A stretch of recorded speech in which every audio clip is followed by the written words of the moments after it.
Hello and welcome back to the Wrexham Way. Hope you're all doing well and looking forward to today's episode as we take on Wolverhampton Wanderers and Everton in a slight tweak to the schedule upcoming for today's episode. There are plenty of things to talk about from in between episodes. Some very good performances, some very bad performances. We're a little bit Marmite right now, but as you can see, we are fourth in the Premier League table after 9 games played, which is not too bad, I must say. First things first though, make sure you do drop a like on the video for me and subscribe if you are new around here. And I think we'll actually get straight into things with what's happened in between episodes. So you were last here for the losses to Cardiff and Manchester United, but went on a great run in September, beating Crystal Palace 3-0, QPR 2-0, Blackburn in the EFL Cup third round 6-0, and then Brighton 4-1. It was a pretty decent month, I have to say. Some very positive results and only 1 goal conceded there, which was really quality. That all changed though into October, where we lost 3-0 away from home to Leicester. They were just a much better team. Paniotov also sent off for 2 bookable offences, but were already 3-0 down at that point. We then beat Man City 4-1. We'll talk more about Man City later on, before drawing 1-1 with Sheffield United. Rather a disappointing result, that one.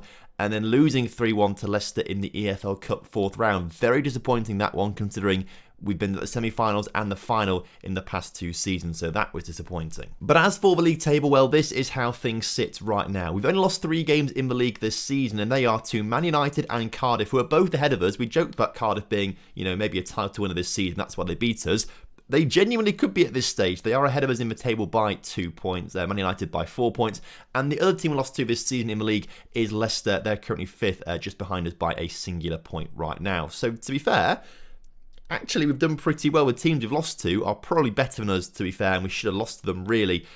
So actually, I don't really feel too bad about things. Obviously, teams that we have beaten are a little bit lower down the table, such as your QPRs. I know we beat them, didn't we? Did we beat Brighton? I believe we beat Brighton, but they're obviously a few points behind us. We beat Man City, importantly, and they are currently only 15th in the table, having a very poor start to the season, and could be like Tottenham last year. Obviously, Tottenham are now in the Championship and currently top of it with 12 wins from 16, as you would expect. But could we see Man City get relegated? So, as I say, coming today is Wolves and Everton. I changed it around slightly because I didn't really want to do the Leicester game on camera because it's an early cup round and we didn't need to do an early cup round on an episode. So I just switched it up to do Wolves and Everton afterwards. So we'll jump straight into the Wolves game, I reckon. This is the team that hopefully is going to get the win for us today. And it's almost, in fact, actually, this is full strength at the moment. We have had a few injuries and things like that. Serginho Dest is currently out for a few weeks as it stands right now. Paniotov just coming back from an injury, so he's back into training in the next few days and should be good enough to play in this game. But Mantle starts in goal with a backline of 8 Neri, Felipe Saliba and Neto. Lavia, Alparslan, Paniotov and Daniel Patrick start in the centre of midfield, with Nice and Pereira leading the line. Pereira on 7 goals so far this season, Nice on 5. It's not bad going. So as kickoff is upon us here today, our recent history against Wolves has not been great, I'll be honest with you. We lost to them twice last season. Had we picked up a single point in one of those games as opposed to losing them twice, we would be in European football this season. So Wolves are a big pain for us. They were a big reason as to why we didn't get European football last season. So I really want to get revenge today, and I really want to make sure we can get a good result and get the 3 points, most importantly. And we have been playing pretty well. We've not quite conceded at the same rate as we were conceding in those first few games of the season, potentially just players getting used to each other. But we did play actually some very good teams in those first few games of the season, with Man United and with Cardiff both being ahead of us in the table. Turns out they are actually quite good. Looks like, though, we are quite good. Daniel Patrick gets his first goal of the season, I believe. Scored quite a few last season, which was fantastic, but hasn't really hit the ground running too much in terms of goal-scoring form this season, but I think that's his first goal of the season this time around, which is great for us and temporarily boosts us up to 3rd in the Premier League table. Now, right now, I think 19 points for 3rd place is pretty low. I'm pretty sure in other seasons we've seen you need to have a good 22, 23, 24 points after 10 games or so to be in the top 4. Other teams are slacking as Paniotov puts that one wide of the mark. I think we are capitalising on other teams not being very good, essentially, this season. A big mix-up to the order as things stand right now, particularly with Man City, who won the Premier League 2-3 seasons ago, maybe even 2 seasons ago, doing terribly. So a big change up to the order. It feels like more teams are as good as each other. It feels a lot closer than it being like a big six, for example, like it is kind of, I suppose, in reality. It seems to have been... Maybe it's all bunched up because the strikers are all terrible at the moment. How Perez not put that on target, I don't know. That was frustrating, but it feels like the teams are a lot closer together in terms of ability. And because of that, there are more points being taken off each other, which means for a lower points total in general, which is good for us. What's not good for us, though, are these missed chances that I keep seeing. Nice there with a chance. I think he was offside, actually, in the process. But again, he wasn't burying that one. And for the goals they have scored, 12 between them so far this season, the amount of chances they do bottle as well are pretty big. Like that one. I can understand it being Nice maybe, he's got like 11 finishing, but, you know, a player like Pereira who has got 16 finishing, I think 15 or 16 composure, like he should be finishing those opportunities day in, day out, like he should just make that his breakfast. And yet, our strikers have missed quite a few opportunities. We're on an XG of 2 right now. I mean, it shows you how great these opportunities, particularly these ones late on in the first half here, should have been put in the back of a net. Oh well, at least we're winning, that's the main thing. And if we don't win today, it would be quite embarrassing, to be fair, because we did draw to Sheffield United 1-1. They're currently 19th in the table. If we lose to Wolves, that would be, or draw to Wolves, that would be embarrassing as they're currently bottom of the table. So we do need to get the win here today. These are the sorts of games we have to win, like they're bread and butter wins, if we want to have European football. And hopefully Nuri is going to deliver a ball into the middle, or maybe not quite to the middle, but hopefully we get the ball back into the middle where hopefully a striker can take on an opportunity of some sorts. The shot there from midfielder, I'm not quite sure which one it was blocked, and then Pereira offside in the process. We are knocking on the door. We just can't seem to do much with it. So Neto into Panayotov, and we eventually work the ball into the area. Panayotov on the edge of it, into Nuri, who shoots, and that one goes wide of the mark as well. Ugh. I just feel so unlucky. Watch this go in the back of a net though now. Oh, it's over the bar, but that would be the most difficult opportunity to score. And imagine that going in the back of a net. I would, probably believe it, if I'm honest with you, as the ball goes all the way through from this free kick. Nice can get a ball into the middle. Pereira puts it in the back of a net. I think he could be offside there, but the referee's going back to the centre circle. I think Pereira, who has scored arguably his most difficult chance of the game, makes it 2-0. Makes me a lot more confident in our abilities to get the 3 points here today. And a much better performance, I would say, compared to... He was well onside, actually, wasn't he? But a great goal for him there. You love to see it. And a much better performance than we saw in yesterday's episode. But let's not talk too soon. 30 minutes still to go in this game. We have seen stranger things happen than going 3-2 down inside of 30 minutes. Long ball for Wolves, cut out at the back, but Daniel Patrick gets it down to Frank Nice, into Panayotov, into Pereira, into Panayotov. I mean, just imagine how good these guys are going to be in like 2 or 3 seasons' time when they're like 23, 24, 25, and they've sort of reached a bit of peak. They're still developing right now, and they're so good. Imagine how good these guys are going to be in the future. Particularly Frank Nice. I think a lot of our future hopes are going to be riding on his shoulders as well. Luis Felipe at the back, particularly too, making more appearances for Brazil, as is Daniel Patrick. Panayotov just somehow gets it to Nice. I think it was actually tackled into the path of Nice, who can't put it on target, annoyingly. Luckily, we are doing the job defensively as well as actually scoring 2 goals, that we should have scored so many more here today. As challenge on the edge of the area, we still hold on to possession. As Panayotov into Lavia, into Nice, into Nuri, back into Nice, under the keeper this time for his 6th of the season, and that should be 3 points to go the 3 goals. Let's make change at the same time, shall we? Panayotov not quite fully fit just yet, so we'll bring Nick Batsner on through the middle. Neto on a yellow card and looking quite tired. This might be an occasion where we bring Felipe onto that right-hand side, and then we bring Hector Garcia on at the back. I would say it's a very good defensive display from us today, as well as Pereira gets a 4th goal. You love to see it. Now, this feels like the Man United game, but in reverse. This is much nicer. Oh, I've just realised as well, we sold Bernal. Bernal was at fault for that goal. Of course, our former player Bernal, we sold to Wolves for 25 million. He's playing at right back for him today. Gives the ball away to... Bernal. He's still a Wrexham player in disguise. But as I was saying, it's a much better defensive display from us today, but we haven't really seen our defence do much, which makes me think either Wolves just haven't done anything at all, or 2, our defence is so good, we just haven't let them get any chances to have a highlight, essentially. But there have been countless highlights in this game. We could have had 6, 7, maybe even 8 goals in this game. The amount of chances that we seem to have bottled And is there going to be another chance bottled here, or will Pereira get his hat-trick? He gets his hat-trick and 10th of the season. You love to see it. Pedro Pereira, who, oh my goodness, I can't believe I've not forgot to tell you.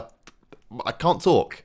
He signed a new contract. There were bids on deadline day for Neto triggering his release fee clause, and I panicked a little bit, but he wanted to talk to us about a new contract. So we sorted a new contract with Neto, and he signed it, which was fantastic. So it didn't go to the Bundesliga clubs who were bidding £42 million for him. That's fantastic. Neto on a new contract. But after that, I thought, right, let's see if we can get Pedro Pereira signed up to a new contract as well. And lo and behold, he loved to sign a new deal. So they're both on new deals, which is fantastic. So Neto now on 50 grand a week, which is a lot of money, to be fair. And then also on more money, Pedro Pereira on £85,000 a week. It's big money, but they're big players for our future. I can't believe I forgot to talk about it. I can see it now. I've literally got a post-it note here with a note saying, talk about the contracts. So, oh well. Oh, and as you can see in his new contract, he gets £400,000 for 10 league goals, which he's now got. So, enjoy the bonus. Anyway, a week off until the Everton game. A bit more of a difficult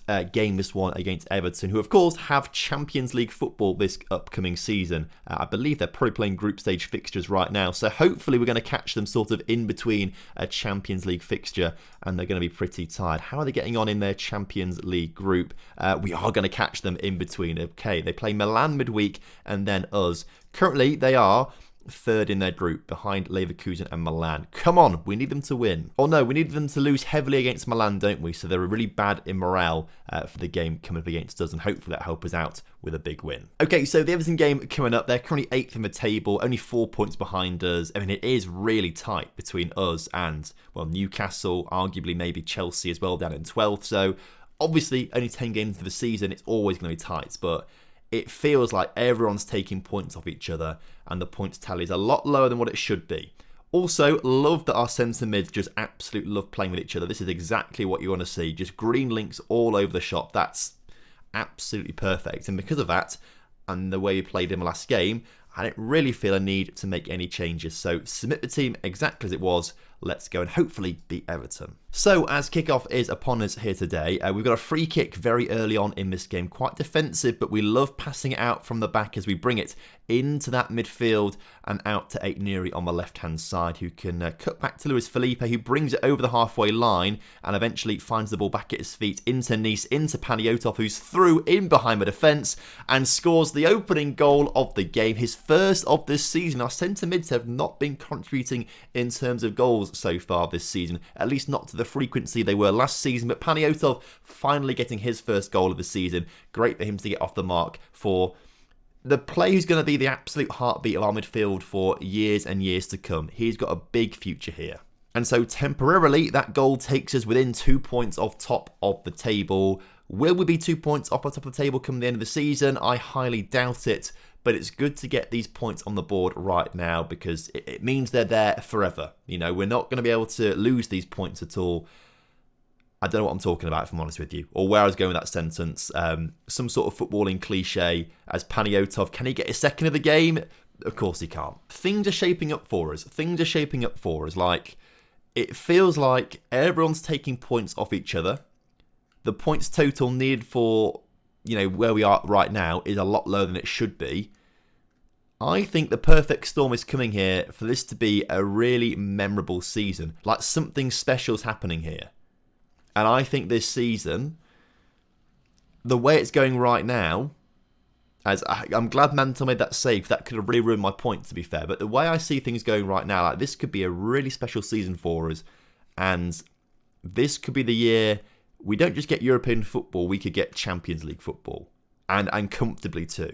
That then will open the door massively for us to bring in even better players next season, and particularly better younger players like the Wonder Kids and stuff like that, as Nice's shot saved comfortably by the keeper in the end there. We are knocking on the door for a second goal here. It feels much like the game against Wolves where we just couldn't really score a goal for the longest time. And then suddenly we got one, kept that goal for a little bit and the floodgates opened towards the end of the game. I feel like that is something that could be happening in this game as well. Hopefully a second goal before half-time, though, would be wonderful. And courtesy of Pereira, right on cue, that second goal is here. And even better for us, Leicester are currently drawing right now. So that's going to big up that gap between us and Leicester in 4th place. Like if we could just get a nice points buffer between us and the teams not in the Champions League, this would be perfect for us this season to try and go on a bit of a magical run. That's what I'm hoping for at least. 2 minutes at a time before half-time and Everton are on the attack, and it is a 4-on-4 situation right now pretty much. But we do make a good challenge there, a good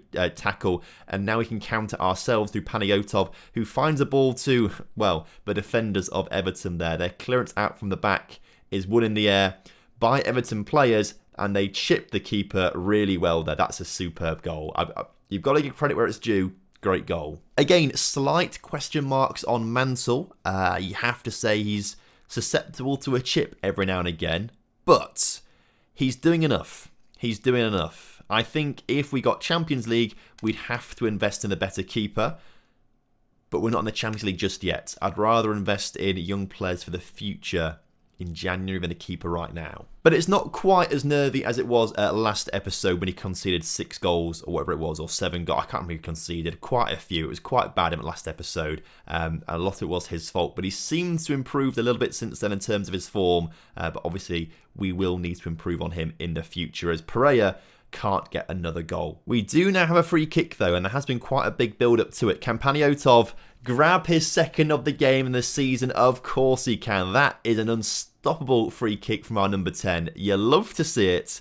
Panayotov is the man. To be fair, I think maybe the numbering conventions I've got are slightly wrong. Panayotov is our number 10 as he's kind of like the most advanced of the centre mid, so it kind of made sense for him to be a number 10. But actually, maybe it would have made sense for the left side fielder to be number 11, the backup striker to be number 10, and then Panayotov number 8 in my numbering conventions. But we can sort it out next season. Where next season, if things are going well, we should be in European football. I keep saying Champions League. I don't want to chance it too much. Any European football, I would be absolutely happy with. And I'll be honest, I'd rather be in Europa League, Europa Conference League, because I think we could win it. Champions League, of course, we're not there yet. But you say that. We're in 3rd right now. If we stay there, it automatically makes us one of the best teams in Europe because we're at the top end of the best league in Europe. Maybe I'm not giving us enough credit. But I don't know. It's baby steps. But today we took some huge steps forward in our challenge for European football. So next time out, I think we have to come back to face Liverpool. We've got to do these guys on camera to see how we get on against them. We beat them last season on camera. Hopefully we can do it again this season. Also probably Brentford, and maybe if Man City are like 20th at the time in the table, we could do a triple threat in the next episode. But if they're on the way back at the league table, then I'm not so fussed because they're not in a relegation battle at that point. So thank you very much for watching today's episode. Hope you guys have enjoyed it. Of course, if you have done, drop a like on the video for me. Subscribe if you're new around here and leave a comment down below for the YouTube algorithm. Until next time, have a lovely evening and I will speak to you all very, very soon. Have a good one. Goodbye.